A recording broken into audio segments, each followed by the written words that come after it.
महाकुंभ के प्रति अपने दायित्वों का निर्वहन करने के लिए भी अपने उत्तरदायित्व का पूरी श्रद्धा पूरी निष्ठा के साथ निर्वहन करते हुए इस आयोजन को सकुशल आगे बढ़ाए। जिसके घर पे मीटर की रीडिंग 600 से कम है उसको बिजली का बिल 0 आएगा। मेरा बिजली ਦਾ ਬਿੱਲ ਪਹਿਲਾਂ 1 ਸਾਲ ਪਹਿਲਾਂ ਆਵਾ ਤਾਂ ਤੇ ਹੁਣ ਵੀ 1 ਸਾਲ ਹੋ ਗਿਆ ਵੀ ਆਂਦਾ ਨਹੀਂ ਹੈਗਾ ਜਦ ਆਹ ਭਗਵੰਤ ਮਾਨ ਦੀ ਸਰਕਾਰ ਬਣੀ ਆ ਜੀ। ਮੁੰਡਾ ਸਾਨੂੰ ਛੋਟਾ ਕਹਿੰਦਾ ਪਿਛਲੀ ਵਾਰੀ ਬਿੱਲ ਕਿੰਨਾ ਆਇਆ था माँ 3500 रुपया कहना ऐसी 0 आया। माँ फिर ऐसा मुख्यमंत्री पूरे इंडिया में बनना चाहिए।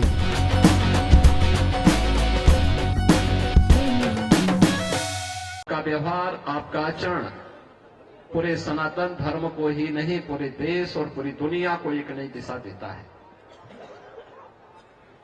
विपरीत परिस्थितियों में धैर्य से उसका सामना करते हुए चुनौती का सामना करते हुए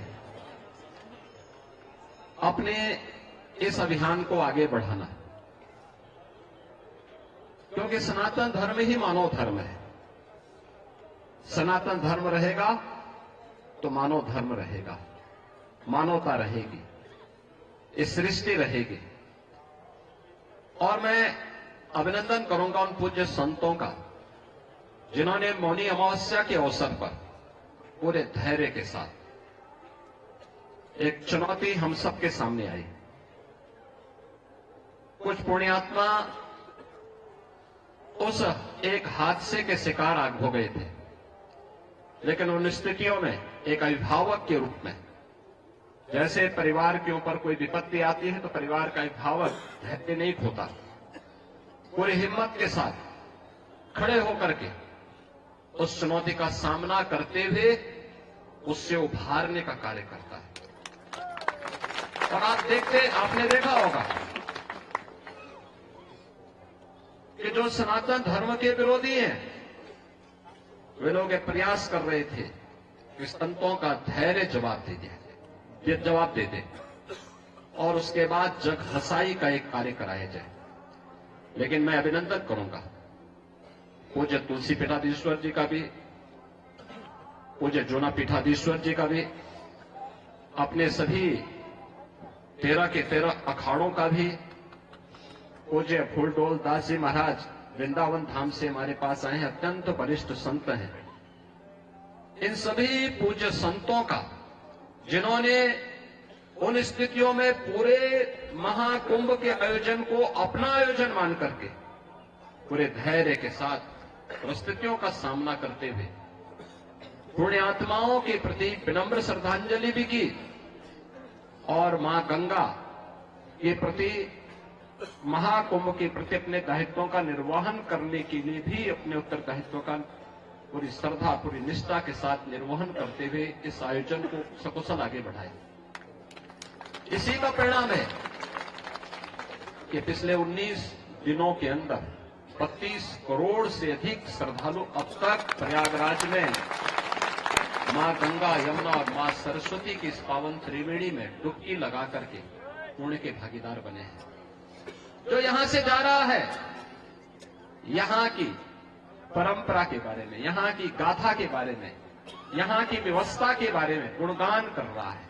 ये गुणगान व्यक्ति का नहीं है, सनातन धर्म का है जो आ रहा है देश और दुनिया में।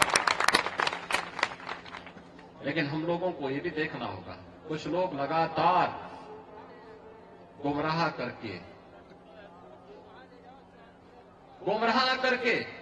सनातन धर्म के खिलाफ हर एक मुद्दे पर षड्यंत्र करने से बाज नहीं आते।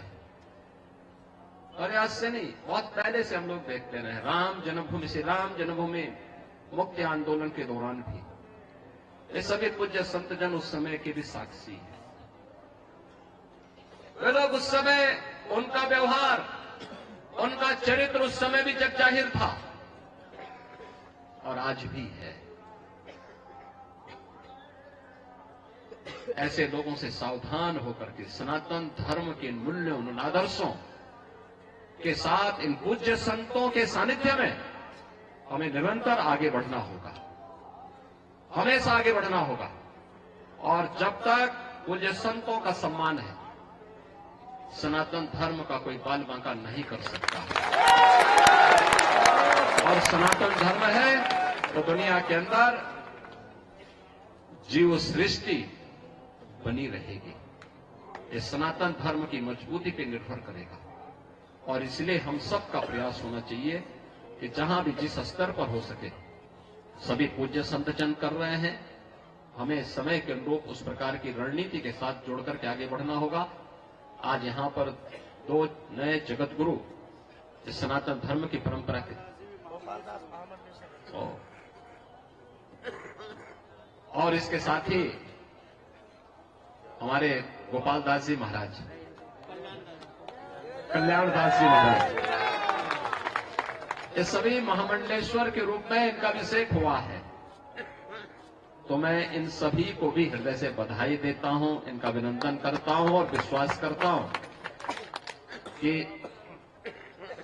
हो सकता है कि अगले कुंभ में 2037 में जब हम लोग यहां मिलेंगे तब इन लोगों का भी आगे का अभिषेक करने की तैयारी के साथ तो हम सब यहां पर एकत्र हो पाएंगे। इस विश्वास के साथ मैं इस पूरे आयोजन के प्रति श्री सतुआ बाबा का और उनकी पूरी परंपरा का हृदय से अभिनंदन करता हूं। पूज्य संतों का हृदय से अभिनंदन करते हुए अपनी वाणी को देता हूं विराम।